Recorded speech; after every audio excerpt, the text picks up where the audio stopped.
It is less than 500 years since an entire half of the world was discovered. It is less than 200 years since the discovery of the last continent. The sciences of chemistry and physics go back scarcely 1 century. The science of aviation goes back 40 years.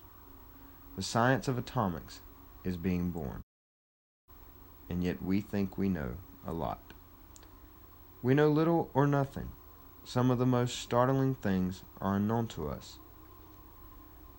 When they are discovered, they may shock us to the bone. We search for secrets in the far islands of the Pacific and among the ice fields of the frozen north, while under our very noses, rubbing shoulders with us every day, there may walk the undiscovered. It is a curious fact of nature. That which is in plain view is oft best hidden. I have always known of the man in the black cloak. Since I was a child, he has always lived on my street. And his eccentricities are so familiar that they go unmentioned except among the casual visitor.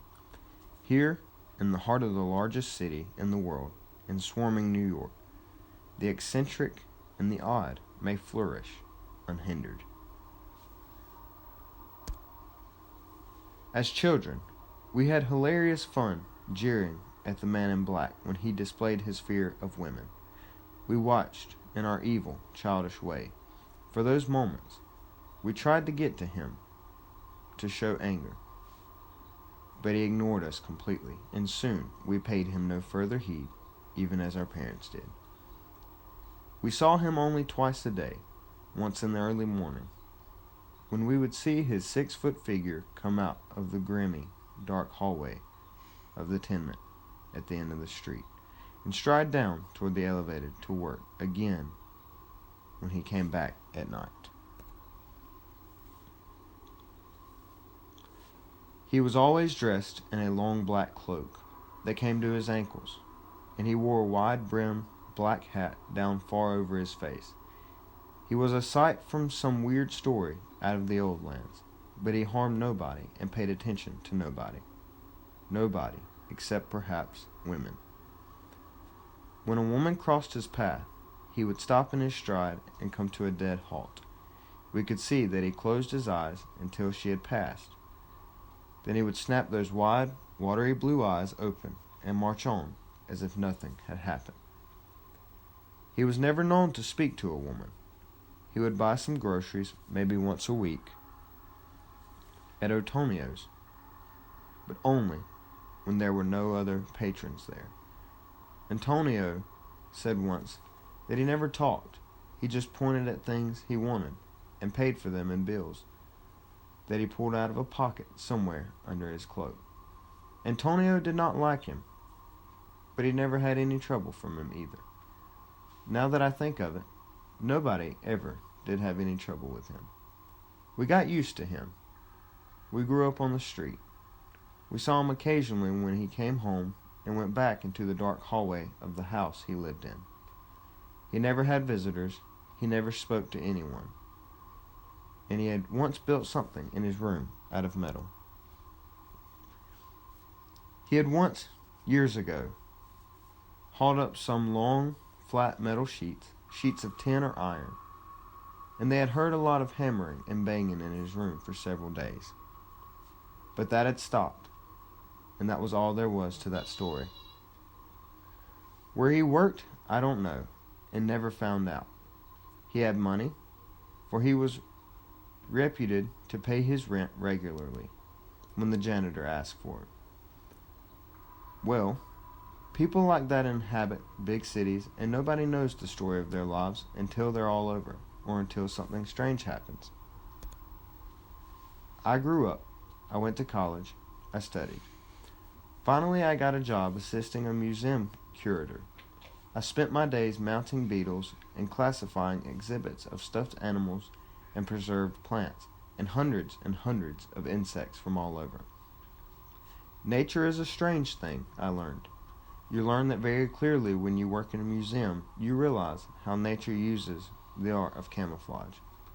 There are twig insects that look exactly like a leaf, or a branch of a tree. Exactly. Nature is strange and perfect that way. There is a moth in Central America that looks like a wasp. It even has a fake stinger made of hair, which it twists and curls just like the wasp's stinger. It has the same colorings, and even though its body is soft and not armored like a wasp's, it is colored to appear shiny and armored. It even flies in the daytime when wasps do, and not at night like all other moths. It moves like a wasp.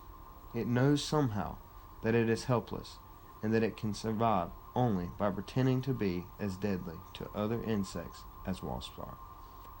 I learned about army ants and their strange imitators. Army ants travel in huge columns of thousands and hundreds of thousands. They move along in a flowering stream several yards across, and they eat everything in their path. Everything in the jungle is afraid of them. Wasps, bees, snakes, and other ants, birds, lizards, beetles. Even men run away or get eaten. But in the midst of the army ants, there also travel many other creatures that aren't ants at all, and that the army ants would kill if they knew of them. But they don't know of them because these other creatures are disguised. Some of them are beetles that look like ants. They have false markings like ants' throxes, and they run along in imitation of ant speed. There's even one that is so long it is marked like these ants in single file. It moves so fast that the real ants never give it a second glance. There are weak caterpillars that look like huge armed beetles. There are all sorts of things that look like dangerous animals. Animals that are killers and superior fighters of their groups have no enemies. The army ants and the wasps, the sharks, the hawk, and the felines. So there are a host of weak things that try to hide among them, to mimic them. And man is the greatest killer, the greatest hunter of them all.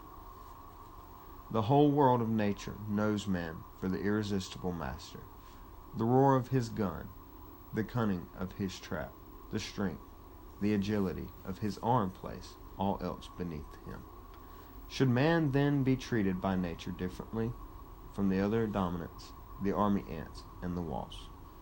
It was, as often happens to be the case, sheer luck that I happened to be on the street at the dawning hour when the janitor came running out of the tenement on my street shouting for help.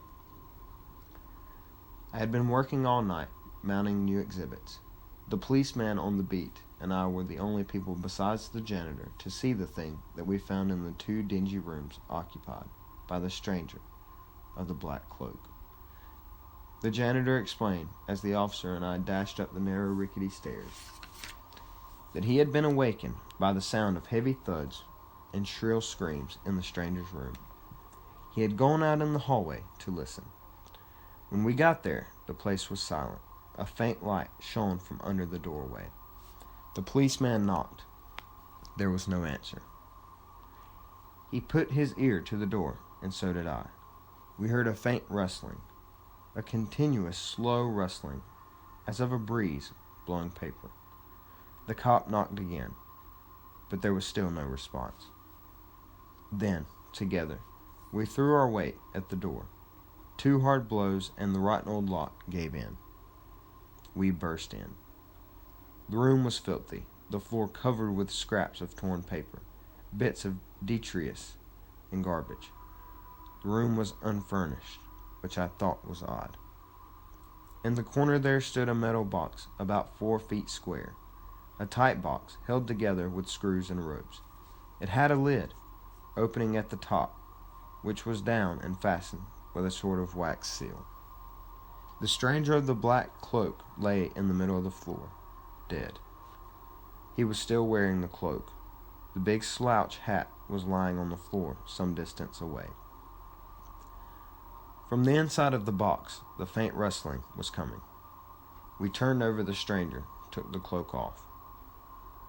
For several instances, we saw nothing amiss, and then gradually, horribly, we became aware of something that were wrong. His hair was short and curly brown. It stood straight up in its inch-long length. His eyes were open and staring. I noticed first that he had no eyebrows, only a curious dark line in the flesh over each eye. It was then I realized he had no nose. But no one had ever noticed that before. His skin was oddly mottled. Where the nose should have been, there were dark shadowings that made the appearance of a nose, if you only just glanced at him. Like the work of a skillful artist in a painting. His mouth was as it should be, and slightly open, but he had no teeth. His head perched upon a thick neck. The suit was not a suit.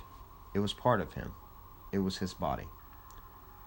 What we thought was a coat was a huge black wing sheath, like a beetle has.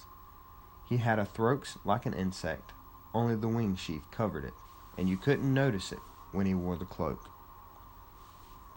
The body bulged out below, tapering off into the two long, thin hind legs. His arms came out from under the top of the coat. He had a tiny secondary pair of arms folded tightly across his chest. There was a sharp, round hole newly pierced in his chest just above the arms, still oozing a watery liquid. The janitor fled gibbering. The officer was pale, but standing by his duty. I heard him muttering under his breath an endless stream of Hail Marys over and over again. The lower thorax, the abdomen, was very long and insect-like. It was crumpled up, now like the wreckage of an airplane fuselage. I recalled the appearance of a female wasp that had just laid eggs. Her thorax had had the empty appearance. The sight was a shock such as leaves one in full control. The mind rejects it, and it is only an afterthought that one can feel the dim shudder of horror. The rustling was coming from the box. I motioned to the white-faced cop, and we went over and stood before it. He took the nightstick and knocked away the waxen seal. Then we heaved and pulled the lid open. A wave of noxious vapor assailed us. We staggered back as suddenly a stream of flying things shot out of the huge iron container. The window was open, and straight out into the first glow of dawn they flew. There must have been dozens of them. They were about 2 or 3 inches long, and they flew on wide, gauzy beetle wings. They looked like little men, strangely terrifying as they flew, clad in their black suits, with their expressionless faces and their dots of watery blue eyes. And they flew out on transparent wings that came from under them, in their black beetle coats. I ran to the window, fascinated, almost hypnotized. The horror of it had not reached my mind at once. Afterward, I have had spasms of numbing terror as my mind tries to put the things together. The whole business was so utterly unexpected. We knew of army ants and their imitators, yet it never occurred to us that we too were army ants of a sort. We knew of stick insects, and it never occurred to us that there might be others that disguised themselves to fool, not other animals, but the supreme animal himself, man. We found some bones in the bottom of that iron case afterwards, but we couldn't identify them. Perhaps we did not try very hard. They might have been human.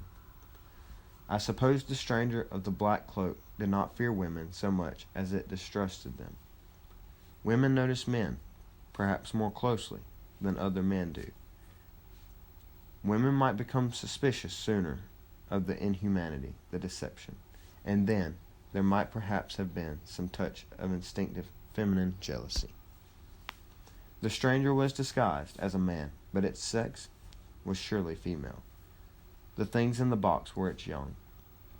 But it is the other thing I saw when I ran to the window that was shaking me the most. The policeman did not see it.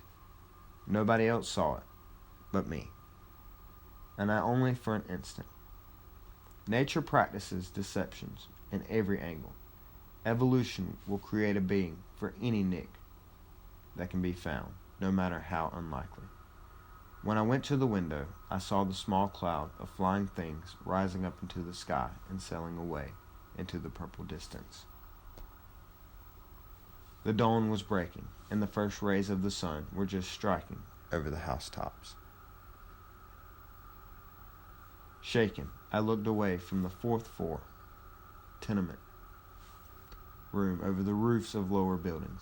Chimneys and walls and empty clothingness made the scenery over which the tiny mass of horror passed. And then I saw a chimney, not 30 feet away on the next roof. It was squat and of red brick, and had 2 black pipes in flush with its top. I saw it suddenly vibrate, oddly, and I saw its red brick surface seem to peel away, and the black pipe openings turned suddenly white. I saw 2 big eyes staring into the sky. A great, bat-winged thing detached itself silently from the surface of the red chimney and darted after the cloud of flying things.